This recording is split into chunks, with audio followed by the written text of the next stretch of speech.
Okay, let's say the government chose me. They were going to use me as an outlet to release this information. Let's just say they did that and they took me to a briefing. Then what, John? Okay, we whisked you to, or they whisked you to Washington, D.C. You get limoed to this building, beautiful building. You go up into this room. They say, Art, you're the guy. If you give us the go-ahead, we're going to release everything we know to the public. And if you decide to go ahead, all major networks will be provided with information on all aspects of the cover-up. No type of information will be withheld because of the deal for immunity for all participants of the cover-up provides that nothing, no artifact, no piece of information be withheld. So here's what happened, Art.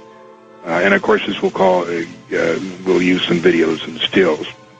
Our first UFO recoveries were in the late 30s. We made a couple in the beginning of the 40s, and then came Roswell, which the public found out about. We got 2 live aliens from Roswell. One died shortly thereafter. One lived until 1956. And we found out that so far there are 18 different alien species that we know about monitoring Earth. Some are good, some are hostile. Most are indifferent. We found out that we are the experiment or product, if you will, of an alien race who we never met and really don't know who they are. All we know is that the Greys are cybernetic organisms, glorified robots, if you will, who work here at the behest of their employers, monitoring us through abductions.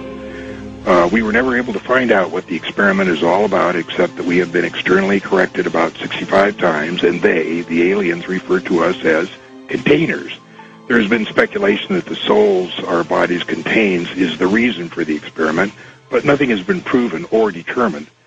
Since 1938, we have lost over 200 aircraft to UFO hostilities and thousands of soldiers in all kinds of different kinds of action with aliens. Since that time, several 100,000 civilians have disappeared with no trace. Several thousand were eliminated by us because of their chance encounters with aliens, which we could ill afford to have publicized.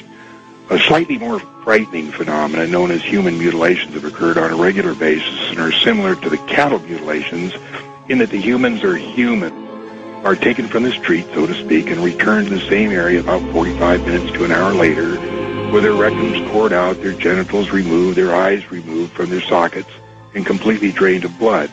In all cases, it appears that the mutilation procedures occurred while the persons were still alive and conscious. One of our scientists speculated that apparently the human specimens had to be alive for the samples to be worth anything. Abductions occur on a daily basis throughout the United States to at least 10% of the population. And when we first became aware of this, we protested to the little gray being that we held in the captivity at the YY-2 facility at Los Alamos. But a deal was struck that in exchange for advanced technology from the aliens, we would allow them to abduct a very small number of persons, and we would be periodically given a list of those persons abducted. We got something less than the technology we bargained for and found that the abductions exceeded by a millionfold what we had naively agreed to. In 1954, President Eisenhower met with a representative of another alien species at Muroc Test Center, which is now called Edwards Air Force Base. This alien suggested that they could help us get rid of the Greys, but Eisenhower turned down their offer because they offered no technology. At this point, it became apparent to all involved that there was no such thing as a God, at least as the public perceives God. Certainly some kind of computer recorder stores information, and an occasional miracle is displayed by the aliens to influence a religious event. So this so unnerved Eisenhower that he had In God We Trust put on paper money and coins and put into the Pledge of Allegiance to reaffirm the public belief in God.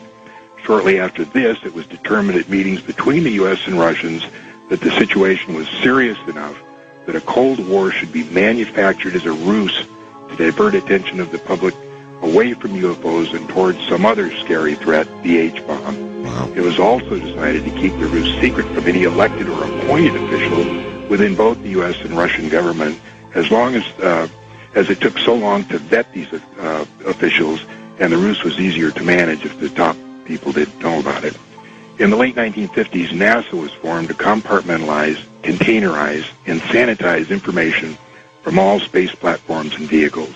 We sold NASA to the public, claiming that all information would belong to them. Actually, they got very little, and even that was highly sanitized.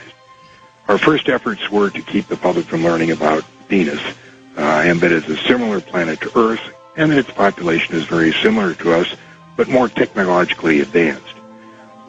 We have learned a lot from them. Starting with the Russian Venera 1 and U.S. Mariner 2, we made Venus look like a lead-melting volcanic surface spewing sulfuric acid into a pressurized atmosphere 90 times that of Earth. And was often the case we overdid it and wondered why no one ever asked how a parachute survived a descent into 800-degree air. We set up operations in Pine Gap, Australia to preclude any prying eyes trying to figure out what we were up to. We regularly eliminated, through extreme prejudice, anybody who was part of the operation and made the least little tiny threat about disclosure or satisfaction with the operation. Any space mission that included Mercury, Gemini, Apollo, Mariner, Voyager, Clementine, and all the rest, all data initially came transmitted to Pine Gap, and then it was relayed to JPL or wherever after the sanitizing. We had a little trouble with amateur radio operators, but we figured out when they figured out how they could intercept these signals, but we managed to deal with that. When the Russian threat began to fade, we introduced Vietnam, which kept the public occupied for over 10 years. The cover-up and the personnel to run the operation began to get bigger and bigger and required more and more money. We were enforced to inflate the defense budget, which soon was not enough. Then we got into the drug business, which was still not enough. We were the ones that looted the savings and loan industry and Wall Street to boot. It is so out of control now, most people want immunity and want out. But there is so much secrecy and so many double and triple blinds in place that it is unlikely that this thing can ever be dismantled. And even if you give us the go-ahead to spill the beans to the public, it's unlikely they will get anything more than, yes, we recovered a flying saucer, and yes, there was an occupant, but that's all we're going to tell you. So go ahead and roll the tape for Mr. Bell. What you see here are the human mutilations look like. That one was a male about 27 years old.